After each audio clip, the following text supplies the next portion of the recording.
Okay, so the thing is, I intended on making this video like just a couple days after I watched the movie. But the thing is, I procrastinated for so long. I think it's fair to say there's nothing left to be said about this movie.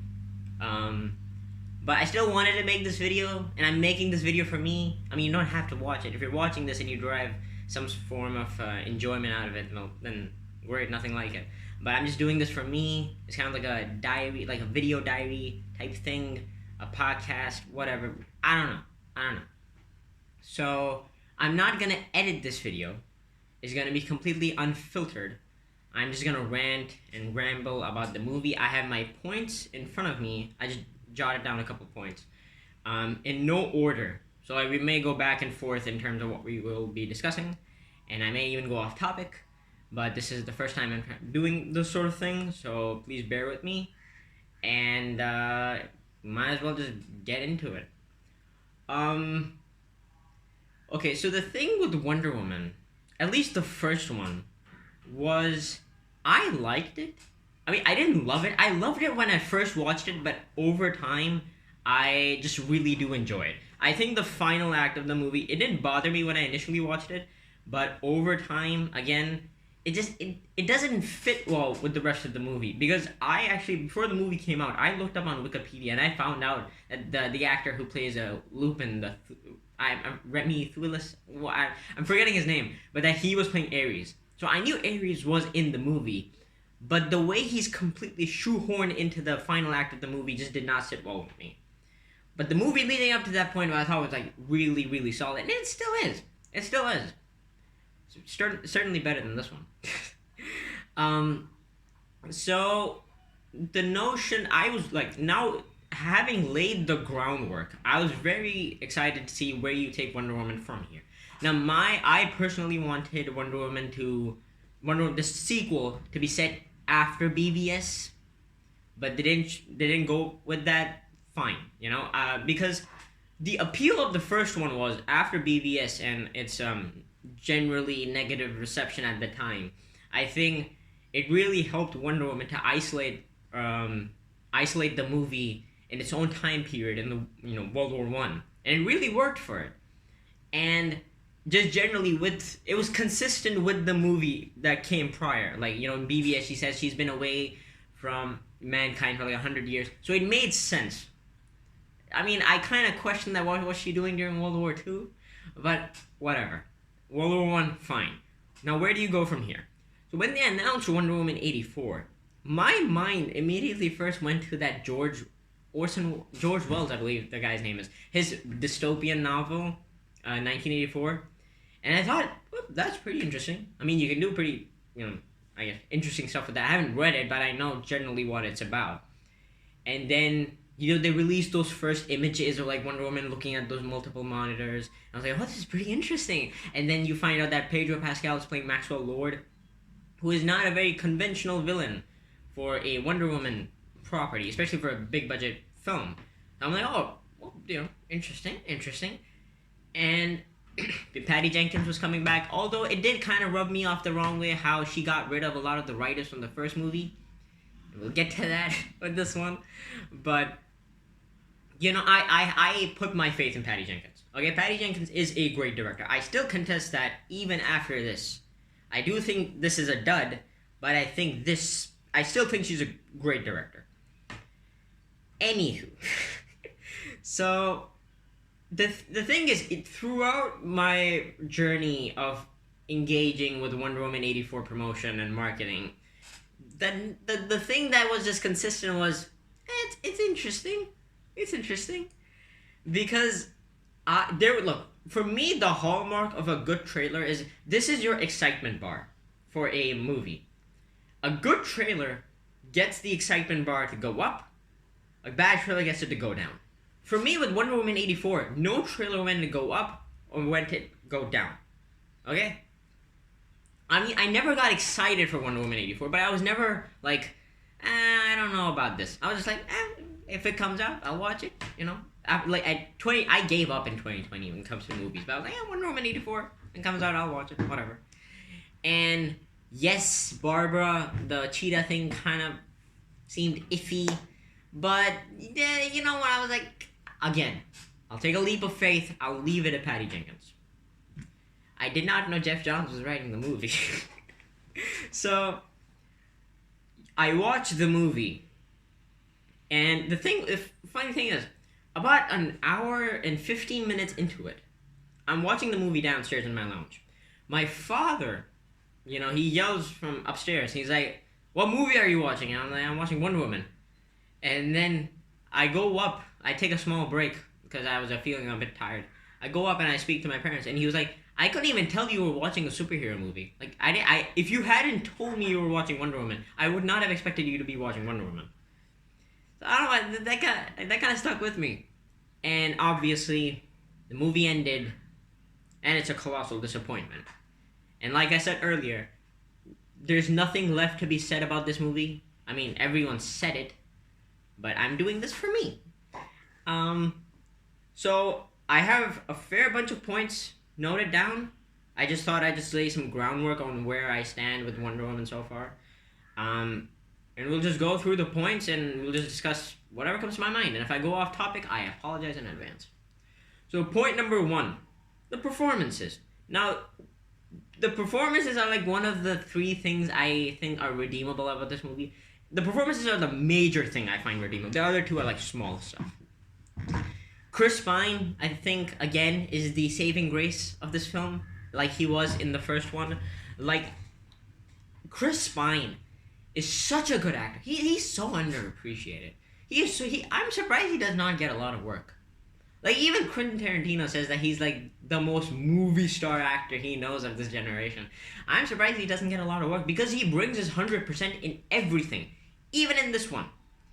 And for me, in the first Wonder Woman, I think the brilliance of Patty Jenkins' direction there was that she gave a lot of the emotional heft to Chris Pine for him to carry, because she knew Gal couldn't, and she left more of the action, more charming stuff for Gal Gadot, and that worked there. And I think she kind of does the same here, not to the same extent, but she kind of does the same here. And Chris Pine, like a glove. It just fits like a glove. Like, this guy, he'll deliver. If it's Wonder Woman or Horrible Bosses 2, this guy, he can't deliver a bad performance, as far as I can tell. He's just that good.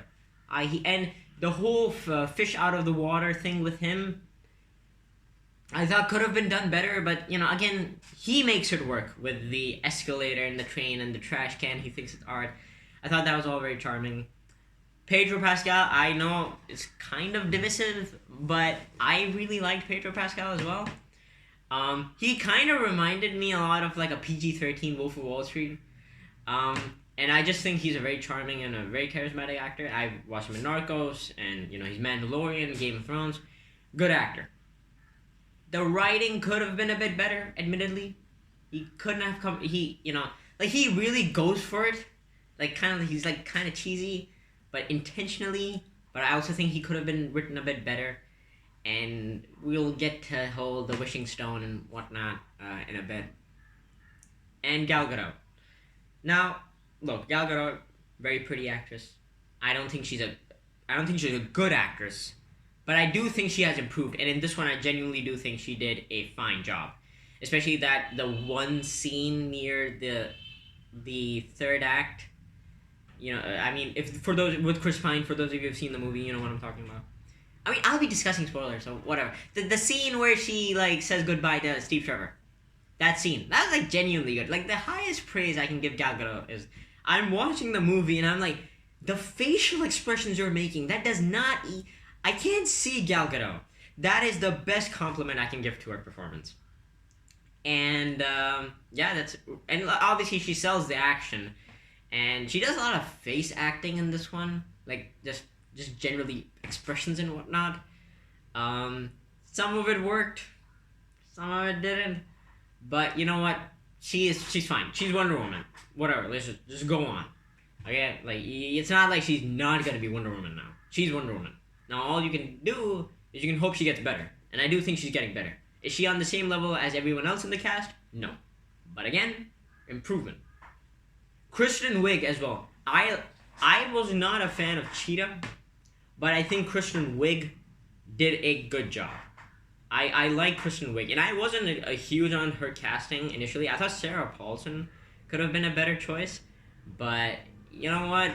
Fine, they got Kristen Wiig, and I think Kristen Wiig did a really good job. Second point. The plot takes way too long to get to the point, and it feels like a TV show. And what I mean by this is, it feels like you're reading a like Act 1 and Act 2 feel like Chapter 1 and Chapter 2 of a book. And then by the third act, they're like, oh shit, we're making a movie. We should really get to the point by now. And it's just hurry up, let's get to the fucking point, you know? And it's my same issue I had with the Fantastic Beasts 2, where Act 1 and Act 2 feel like a book. Like J.K. Rowling was just writing a book, and then somebody, like an executive, came to her and like, you know, we have to make a movie. You're establishing questions, yet you're answering none of them. And you're establishing, you know, character development without doing any actual character development. It's just meandering for the sake of meandering. And that's exactly what this movie feels like. Honestly speaking, this movie feels like a side mission.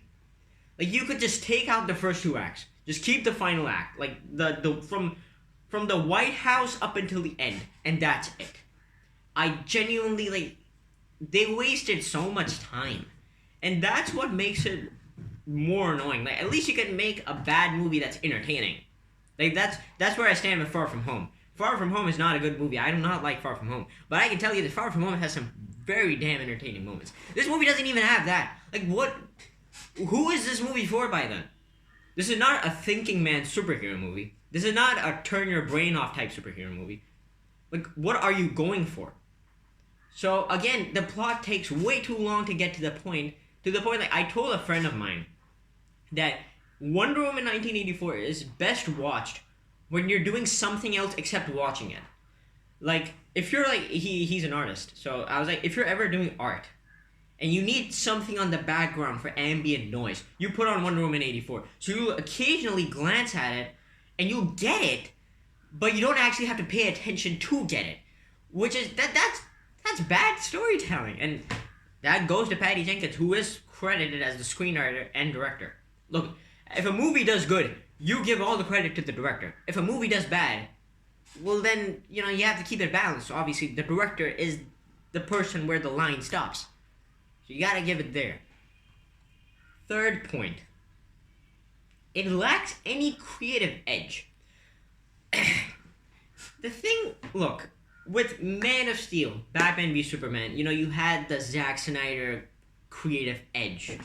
That's a whole conversation in and of itself. But you either like it or you don't. But you cannot deny it is different. It has the edge, you know? Even with Wonder Woman 84, setting it in World War I and focusing on the more warrior aspects of it, I thought gave it an edge. Even with Shazam, you know, Shazam was very lighthearted, but it was a very good movie, and I thought what David Sandberg did there had his own very sharp comedic humor type thing going. And James Wan basically made Aquaman the Fast and Furious equivalent of a superhero movie, and I thought it worked there. Birds of Prey I thought was incredibly shallow, and same here. There's no creative edge. Like, it's just. It doesn't even feel like the movie. Like, it's the same thing with Captain Marvel. I do think Wonder Woman 84 is better than Captain Marvel, but it's like, same with Captain Marvel. It's the equivalent of, like, just plain bread. It's just bland. It's tasteless. It doesn't leave you with anything. You don't feel anything. Even with Far From Home, it had some, like, the Mysterio sequence, the visuals. It had something going for it. You know, John Watts did something there. I didn't like what he did, but he did do something. What happened here? And if something did happen, it went over my head. I'm being straight up. So, like, again, I have a lot more respect for a movie with a creative edge that I don't like, as opposed to a movie without one. That's why I wasn't even huge on Solo, the Star Wars story. I was like, Han Solo movie. Okay. Point number 4.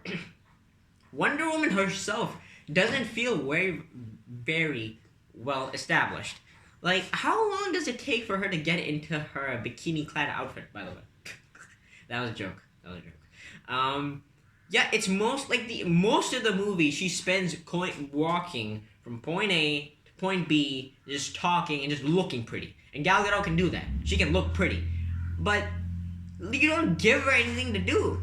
She's basically playing catch up with the audience. Like the audience is like 10 steps ahead of her, and we're like, okay, Pedro Pascal's the bad guy. In the entire movie, she's like, ooh, this guy, he's suspicious, and like the whole wishing stone mumbo jumbo is like you don't do anything for Diana Prince. There's no point to Diana Prince. There's no point to Wonder Woman. I mean, again, you could take her out of the movie for like the first 2 acts, and again, just put her right when Steve comes in, and then just give her one scene with Steve, and then just get the movie going with, oh, we need to stop Pedro Pascal. Like with Pedro Pascal, he's also like he doesn't have any superpowers, so when he's moving around, they're still doing something interesting with him. You know, like I said, PG-13, Wolf of Wall Street. With Wonder Woman, like how do you make her boring? Like yes, even in Spider-Man 2, you know, he doesn't wear the Spider-Man outfit for a lot of it. You know, it's mostly a Peter Parker story. Same with The Dark Knight Rises. It's very much a Bruce Wayne story. Even Iron Man 3 was more a Tony Stark story than an Iron Man story. But they don't do that here. It's just, again, it's a waste of time. Like, where are you going? And even when you're like, okay, fine, I'll give it to Patty. I'll give her the benefit of the doubt. I'm not getting the movie now, but by the end, I feel like it will have come to something. And it kind of does, but it also falls flat in a lot of other places. I lost count of what points we are at, but okay, the next point, Barbara. You know, like, there was this meme on the internet that there's this trope in comic book movies about the antisocial, you know, glasses wearing kind of a outcast type character that attaches to the hero and then feels betrayed in some way and then eventually gets superpowers or becomes a bad guy. Michelle Pfeiffer's Catwoman, Jamie Foxx's Electro, Jim Carrey's Riddler, Guy Pearce's Aldrich Killian, the Mandarin from Iron Man 3, and now Kristen Wiig's Barbara. And it's only been done good once! You cannot beat Michelle Pfeiffer. You cannot out-Pfeiffer the Pfeiffer. She nailed it in Batman Returns. Okay? What Tim Burton and her did with Catwoman, that was excellent. It didn't work in, it worked okay in Iron Man 3. It did not work in The Amazing Spider-Man 2 with Electro. Like, he really just came off as like a poor man's Arthur Fleck. And with Jim Carrey's Riddler, if it was anybody but Jim Carrey, it would have been intolerable. But Jim Carrey made it enjoyable. But that's Jim Carrey's charm. That's not anything about the movie itself, you know? Not to say that Batman Forever is atrocious. It's fine. But the Riddler was just, eh. But Jim Carrey was good. Again, she serves no purpose in the story other than to have Wonder Woman have somebody to fight, like, from physically. And I don't understand why we need this. Like, the whole thing with the final act of the first one for me was, I thought the movie was going to a point where you would not have Wonder Woman fight Ares. And I thought that was a pretty bold decision. But then she fights Ares. And here I was like, okay, Maxwell Lord is the bad guy. So it's gonna be like a battle of the mind, a battle of the wits, you know, moral dilemmas, you know, the Dark Knight type thing going, Batman and Joker. But again, they don't do that. They're like, oh no, we need her to fight someone, so let's just get an iconic Wonder Woman villain and just, you know, just make her like a substitute kind of thing. You know, like just put her in there because we need her to fight someone. She almost felt like Venom from Spider-Man 3. Again, Kristen Wiig does the best she can, and I thought she and Gal Gadot had good chemistry, and I liked Barbara Minerva, I believe her name is. I liked her, and the slow transition worked for a bit, you know, when she gets her powers and whatnot. But Cheetah? No. There was no need for Cheetah. And even where they end up with Cheetah was just like pointless. It was like, why? And even the creation of Cheetah, I thought was dumb. Is it like, why is she Cheetah? Because she wore leopard prints, whatever that was? Like, well, what if she wore like tiger skin clothes or crocodile skin clothes? Or I don't know. I'm just throwing names out there. What if that had happened? Like, again, the movie doesn't answer these questions, so you're just left with an incredibly shallow plot hole written script. And people try to make reasons out of it, but the more times the more you try to make sense of this movie, the less it actually does make sense. Which is ultimately why I find it so frustrating. Okay, why 1984? What was the fucking point of putting it in 1980s? Why not the 1990s? Why not the 70s? Hell, I think the 70s could have worked better. With the whole lovey-dovey nature of the movie and Wonder Woman's character in the movie, I think the Summer of Love setting in the 70s could have worked a lot better than the 80s. They don't utilize the 80s at all. Again, one mall scene. This is the most generic mall scene ever. Like, it's like, Stranger Things did it.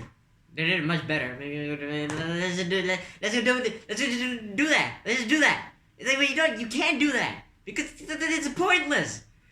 And you know what I would have given this movie? Like, if this movie would have had balls, if the opening mall scene, if the entire movie was like that.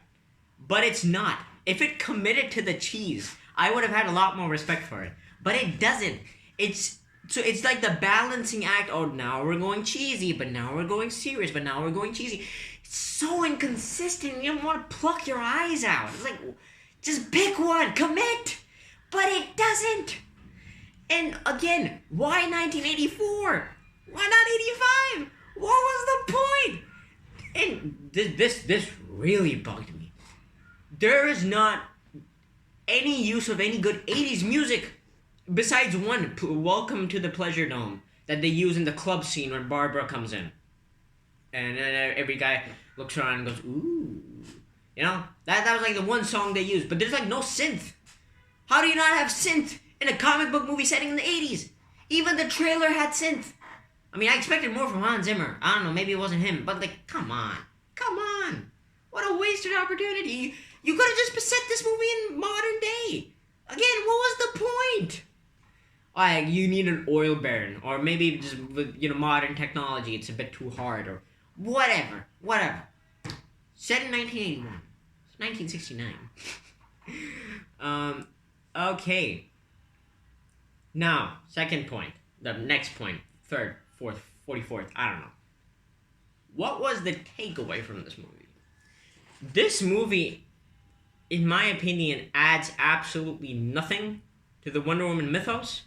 It adds absolutely nothing to the DC mythos. It does not move the story forward in any capacity. At all. It's pointless. Again, it's a side mission that's stretched out into becoming a movie.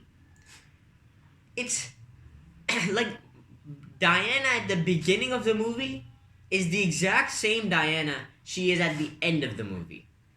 So it's just like, why did we go through the motions for us only to end up back in the same place we were at the beginning?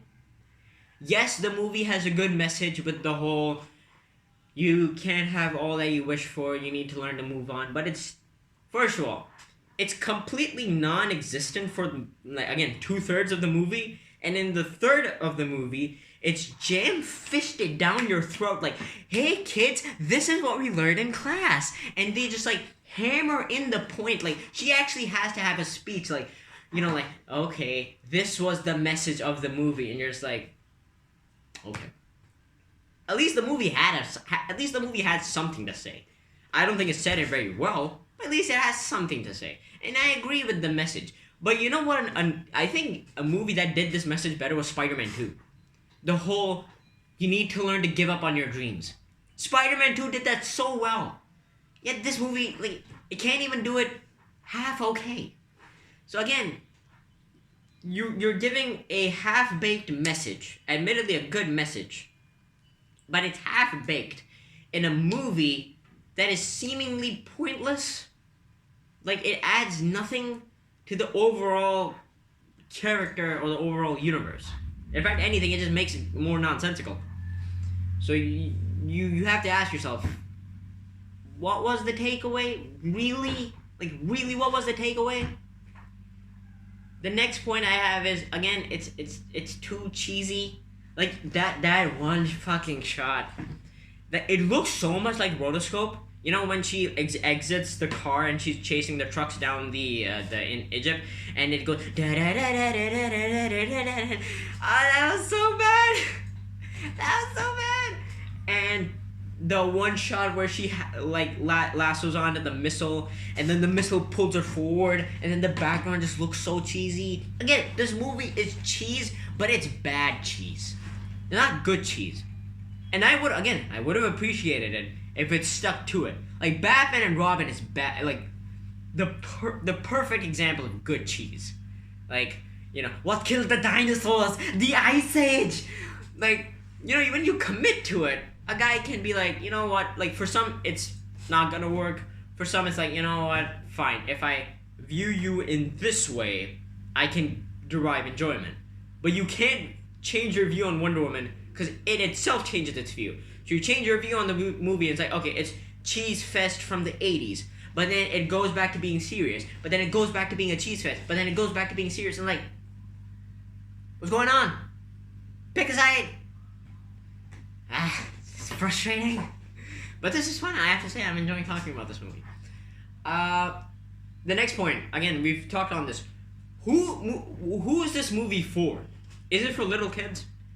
Because, again, this movie has terrible action. And most of the action, I feel like, is non-existent. So what was the point? I mean, if a kid can't sit there and watch the action... Because I know my nephew, who's like 1 year old, he enjoyed watching the prologue of Tenet more than he did what little Wonder Woman I showed him. Like, he got so bored. Like, there's no action sequence, and the action is so lame. Is this movie for teens? I mean, I can see, like, an argument being made for Birds of Prey being for teens. But this does not seem like a movie for teens. I think even they'd get bored. It's not even like it's like the appeal of the first Wonder Woman movie was, I felt like it was a very, like a PG-13 Disney superhero movie. And the writer, Alan Heinberg, I think took a lot of inspiration from stuff like Little Mermaid and whatnot.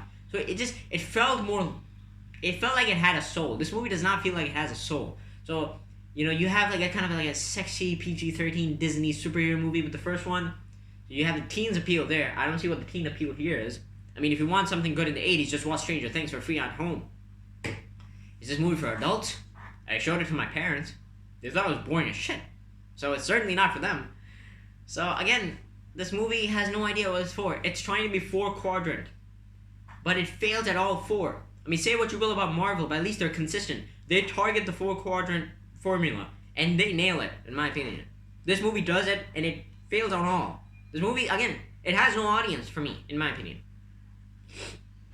Next, the exposition and the whole global broadcasty thingy. Now we're getting into more specific plot points. The exposition of this movie is so poorly done. And I can't even do that bullshit thing of that, oh, there's this one, like, dude who had, like, his tribe had the stone, we should go ask him, and then he pulls out a book, and there are diagrams in it, and it basically lays out everything you need to know, except it lays out nothing you actually need to know. It's like, okay, you need to destroy the stone, or you need to have them renounce their wishes. And it's like you're watching like a bad horror movie where the main characters need to know where the ghost comes from, and they go to the library or the priest, and he's like, well, in ancient times, this ghost would come to... Shut up. And again, like, the fucking, the armor, the golden armor. It's like, what's this armor I have in the background? Oh, wait, I'll tell you, Steve Trevor. Wraps it around, like, wraps their lasso around his arm. It's like, and then you see this stupid-ass flashback that was so lame and pointless. Like, what was the point? What was the point of the armor? I think we'll get to that, I think, in a moment. But, again, the exposition, it just wasn't fun. It wasn't engaging. Like, exposition movies can be fun. Like, again, just look at any Nolan movie. But, like, the exposition here is, like, it's not even useful exposition. It's exposition that sets up more contradictions. Like, you're like, wait, they said that here, but when it comes to the application, this happens. So, you're like, well, then how does this work? So, it's just like... it would have been better if they just shut up. Just be quiet. Just don't talk. And the global broadcasty thingy. That was so stupid. I'm sorry. Like, it's so convenient that Maxwell Lord goes to the president's office. And just so conveniently, everything's laid out. And he just happens to turn around right, and he's like, okay, what's that? And he's like, oh, well, that's this, and then the stupid exposition ensues, and he's like, oh, it's something from like the Star Wars program, and it touches everyone. The particles touch everyone, and then Maxwell Lord is like, touches everyone, and then he's like, well, even the president's like, well, not literally, but figuratively, and it's like, take it, and then. They go to the global broadcasting thingy, and then he lays out his message. But even that opens so many plot holes in terms of how the wishing system works. Because, again, if I remember it, we'll get to it, but I just want to say that whole global broadcasting thingy, it was just really, really stupid. So stupid. And honestly, where were, like... that's a wrong criticism. That doesn't make sense. I was gonna say where are all the other DC heroes, but I'm like, oh, it's in the 80s. Never mind. I want to see where Bruce Wayne was. I want to see him wish for his parents to come back and watch them die again. That would be fun. That would honestly be fun. Okay. Okay, the next point. Movie's too goddamn long. This movie has no... The movie does not have to be 2 hours and 30-something minutes. When it takes... I saw this. It takes about 1 hour and 37 minutes for the big emotional heft to really start to kick in. Again, it's... This movie could have been short and sweet, but no. No. This movie just takes way too long to get... It takes way too long to get going. Again, just... Whatever. Beautiful Lie. An excellent score from, I believe it's Junkie XL. I don't know if Hans Zimmer was involved. From BVS. Used in two very, very crucial points in the movie. And here it's thrown in. Why? Because they're too lazy to compose another score. I'm sorry. The score is great. I don't want to hear it in this, like, in other movies. Again, it's done so poorly. It's one of those instances where I felt like the music completely outshadowed what's happening on screen. So, like, yeah, it's a good score, but it's useless. It adds nothing. In fact, it takes away from the scene. Because my attention was not on Diana's speech and Max's redemption on, I renounced my wish. It was actually on Beautiful Lie. It's really not fitting here. It's really not. And I feel like Beautiful Lie could have worked, I don't know, maybe during the scene where she says goodbye to Steve Trevor. But no. No, it doesn't. So yeah, Beautiful Lie. Well, why? Hans, come on, man. Why? Again, the next point I talked about this. It has a good message, but it's half-baked. And generally a good final act. I will say this. There's more emotion at play in the final act of this movie than there was at the final act of the first one. I will say I prefer the final act of this movie over the first one. That doesn't say much considering the final act of the first movie wasn't very good. So again, the bar's not that high. But yeah, I mean, if you have to say something, then yeah, I guess the final act is the best part about the movie relative to the first two acts. And yeah, I like the whole Maxwell Lord, renouncing his wish and finding, hey, I love my son after all. It's like, although his relationship with the son was also like, what, you get like 2 scenes with him? Like, okay. And honestly, I don't want to bash the child actor, but I also think, like, it's not like he added anything from himself.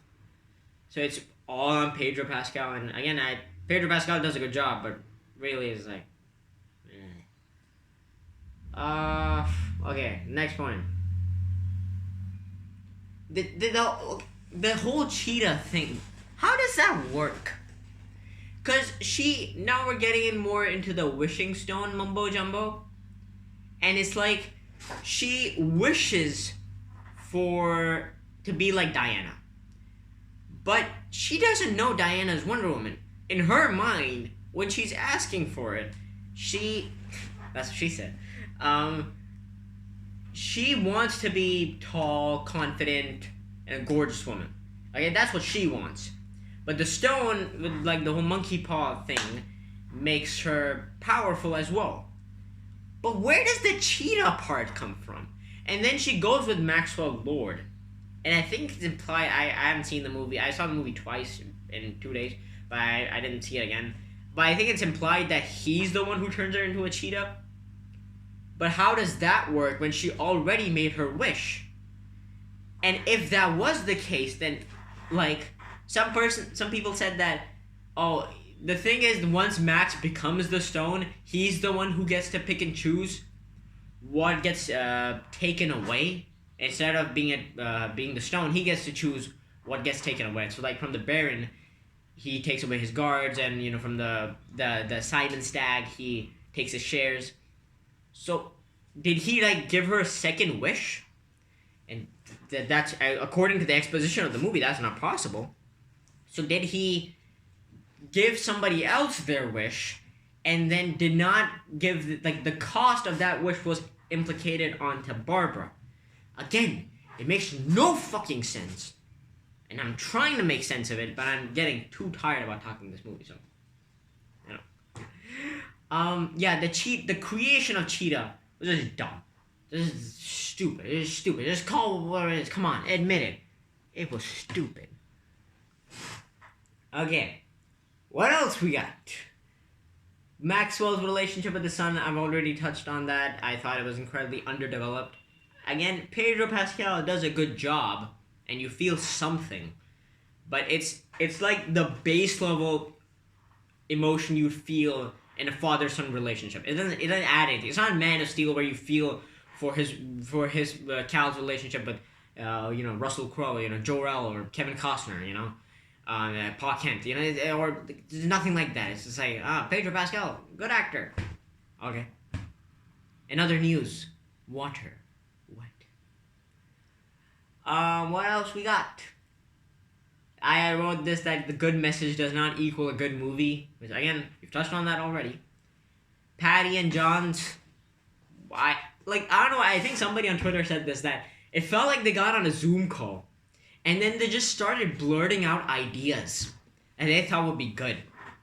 And then they never actually sat down and thought about, okay, how do we get these ideas from the printed page onto the screen, let alone just fix it on the printed page. It's just like, oh, this is a cool idea. Let's just put it there. Let's just put it there. And it just gives the movie this feel like it's just a jarring collection of scenes and ideas with no thread that's connecting them. That's why I say, like, sometimes it's cheesy, sometimes it's not, and, like, sometimes it's serious, sometimes it's not. It's like, there's no consistency. Because the movie's not made in a consistent way. It's almost like Suicide Squad, except Suicide Squad, I do prefer Suicide Squad over this movie. And it's just like, I don't know, like, Patty Jenkins, it's not like she's a bad writer. Like, she wrote Monster, which won Charlize Theron her Academy Award. But I don't know, maybe it was John's. But the thing is, people like to jump to complaining who it was. For me, it's like, you have to keep it a balanced approach. And it's like, let's be honest, you and I were not in the room. For all we know, Patty was like, I like John's idea, I want to run with them. And John did not say anything, he was like, okay. Or maybe it was John's, who was like, you know what, this is my idea, so I want to go with it. And as far as I can tell, Jeff Johns hasn't written Wonder Woman very well, if at all. I know he's good with, like, Batman to an extent, and Superman and Green Lantern specifically. But not Wonder Woman. Yeah, it did not work. Didn't work. I really think she should not have fired Alan Heinberg, or from the writers from the first movie. And we'll get to this in a second, in terms of studio interference. Okay, the next point I have the lasso. The fucking lasso was bullshit. That was bullshit. One of the things that bothers me about the new Marvel movies, especially Infinity War and Endgame, is that the Iron Man armor, I know this may seem off topic, but I'll get to it, is that the Iron Man armor does not feel like Iron Man armor. It feels like magic. Like, oh, nanotech, it'll fix any issue I have. Oh, Thanos stabs me, I can just shield it up. Oh, I need to breathe in space? No problem. Like, the Iron Man armor with the nanotech mumbo jumbo they established in Infinity War and Endgame, basically it solves any issue he may have. That if the movie needs something to happen, the Iron Man armor will be fine. And if the movie needs something not to happen, the Iron Man armor will, just be defunct, out of nowhere. In the first movie, like Iron Man 1, there was some level of verisimilitude. Like, you bought that this guy made this armor from a box of scraps in the cave. Then he made the silver one for test trials, and then eventually the red and golden one where he becomes the Iron Man armor. There was a level of realism. Again, verisimilitude. If you don't know what the word is, look it up. And even with the first Wonder Woman, even with BVS, there was some verisimilitude. You were like, okay, I get the idea of how the lasso works. Fine. Here, it does whatever the movie needs it to do, and it won't do whatever the movie needs it to do. Like, oh, I need to, catch this missile thingy. Whee! Oh, I need the bullets going to Steve. That was so bad. The bullets going towards Steve. I'll just throw my lasso. It'll go so fast. It'll catch the bullet. Like, the bullet's going so fast. It'll just wrap around it. It'll just go away. Oh, I'm saving these kids and I'm swinging, but I've lost my grip on the lasso and I fall down. Oh, I need to catch Maxwell Lord while he's making a speech, but it's so windy, so the lasso comes flying back. But when I'm sitting down and I'm relaxed and I need to make my super emotional speech, the lasso will just tiptoe across the floor and it just wrap itself around Maxwell's leg. Okay. Like, fine. I mean, like, again, the lasso they didn't even, the CGI on the lasso was bad. It was too glowy, it was too bright.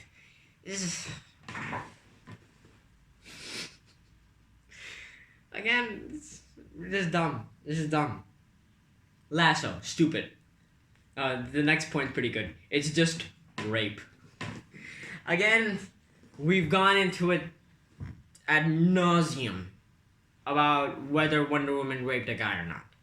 I still contest she did, because the movie did not at all state the rules for what happened to the other guy's body. And we'll get to this. I'm gonna speak specifically on Steve Trevor in a second, but we'll get to the whole being in a different body type thing in a second. But yeah, as far as my stance on it, yeah, Wonder Woman she did the nasty. Okay, lack of action, studio interference. Look, I know, we all hate the word studio interference. Every cinephile's worst nightmare. But here's the thing. Bear with me for a second. When we say we want a director to have complete freedom, we're like, oh no, you should have the director have complete freedom of whatever they want. Just let them give their vision as however they want. And just the studio should just stay away. But then they actually make the movie. And then chances are, they may not make a movie you like. And then you immediately go and bash them. Like, oh, you just didn't understand the character. You didn't do what I want. And you go through the motions again. My thing is, studio interference is not inherently a bad thing. I think the best of movies are made when there's a good relationship between the studio and the creatives. Even with the first Avengers movie, I know we all don't like to hear his name, Joss Whedon. Joss Whedon did not want Black Widow in his movie. He wanted the Wasp. But Kevin Feige put his foot down. He's like, no, I want Black Widow in this movie. You won't get to have Wasp in this. We have plans for Wasp later. I want Black Widow in this. And Joss Whedon was like, fine. And he worked with it. Okay? He worked with it. And he made the Avengers. And we can at least, irrespective of your thoughts on Joss Whedon, me and we, the Avengers is a great movie. The studio interference is not a bad thing. In fact, I think this movie could have benefited from it.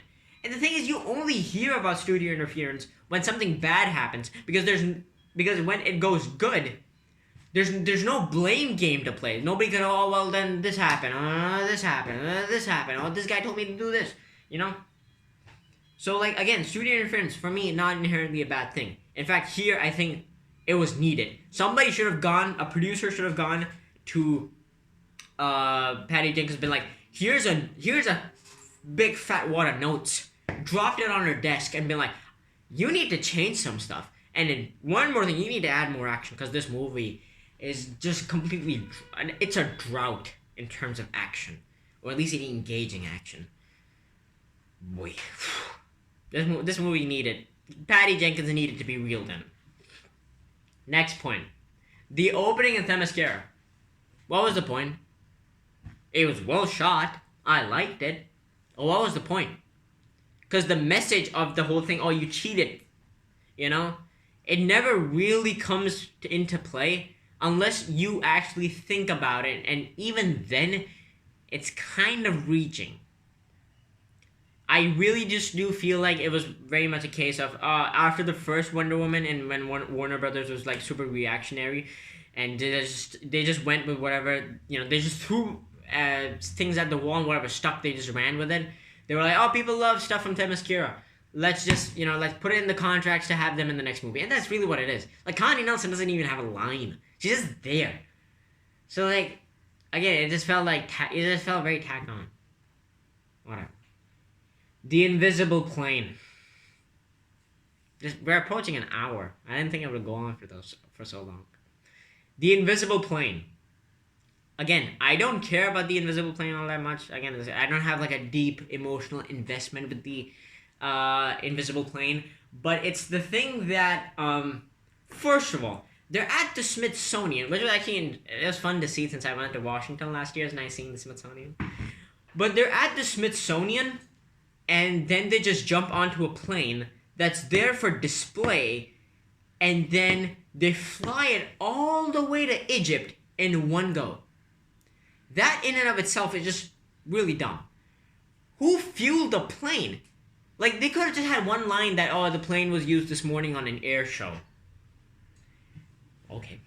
But no, they just jump into a museum display plane, and they fly it all the way to Egypt, and Wonder Woman out of nowhere, she's going, and then she just turns the plane invisible. Out of nowhere. Again, she does her power set. It only does what the movie needs it to do, and it doesn't do what the movie doesn't need it to do.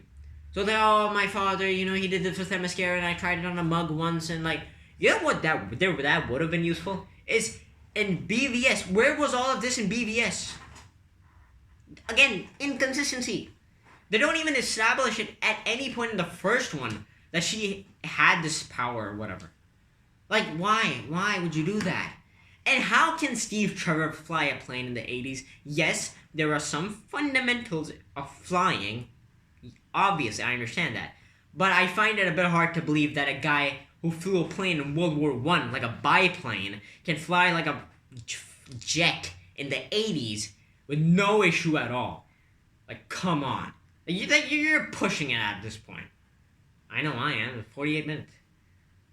And the magic rock MacGuffin, the inconsistencies, and the eventual lack of consequences. Look, the thing with wishes is that they're inherently kind of tricky to deal with. When you have wishes, you need to have a very hard and fast rule in terms of how they work and how they don't. With, for example, the best case scenario I can choose is Aladdin. In Aladdin, you had like someone in the middle between the guy wishing and the thing doing the wishes. You had Genie. You had Will Smith. And Robin Williams, whatever. But like they establish it. You get 3 wishes. You cannot ask for more than 1 wish. You cannot ask for somebody to die or something, and a couple other things. And then, Aladdin asks the genie, can you make me a prince? And then Will Smith says, there's a lot of gray area in make me a prince. And then he literally manifests a prince out of nowhere and is like, I made you a prince. Make me a prince. But that's not what Aladdin meant. Aladdin meant make me a prince. So the thing is, with this magic rock MacGuffin, and it's probably one of the dumbest MacGuffins in any superhero movie ever, there's no rule set. There's no set rules. It's basically the monkey's paw. You make a wish, you get what you want, but it also takes something away that you didn't know you valued. But it doesn't even adhere to that. It doesn't adhere to that reasoning in and of itself. And the whole rule set of you have to renounce, people have to renounce their wishes, or you have to kill the stone, destroy the stone. But the thing is, are you actually asking me to buy the fact that billions, not millions, not even thousands, billions of people who made wishes would renounce them because Wonder Woman told them to? You're telling me a parents whose child had, who was terminally ill, wished for their son to, be healthy again. You're telling me they're gonna revoke their wish? I can tell you this: no, a parent would be okay with letting the world burn before letting any harm come to their child. Okay? What about little Timmy? He asked for giant robots. Well, what happened then? Or dinosaurs to come back. What if one hippie asked for world peace? What then? And then you have literal nuclear warfare about to happen. And then, I think Chris Stuckman pointed this out. Even when they revoke their wishes, it's not like they forget that they wished for the stuff. Like the guy says, "Oh, sir, the nukes are disappearing." So they clearly know that they consciously know that they did launch the nukes. And then they consciously know that they revoked that. So what, is Russia and, the United States at the next G8 summit or something like, hey, remember the last time we launched nukes at each other? It's like, do not mention it. It's like, the consequences, the movie just completely brushes over those. It's so jarring. I don't know what to make of it. Clearly the movie doesn't know what to make of it. There's no set standard, Like it's literally just like they're writing and they're like, okay, they make wishes and there's a consequence. What's the consequence? How do you address the consequences when you're like, if he's on the broadcasting thingy and Maxwell Lord is making his wish like, make all the wishes you want, and he's granting wishes for billions. Since now he's the stone and he gets to pick what's taken away, how is he addressing billions of people on what he gets to take away from each of them? And what, like, when the stone was as it was, it got to pick the negative consequences. But when he's the stone, he gets to pick the negative consequences. So how are there negative consequences still happening? And how does he get to pick that?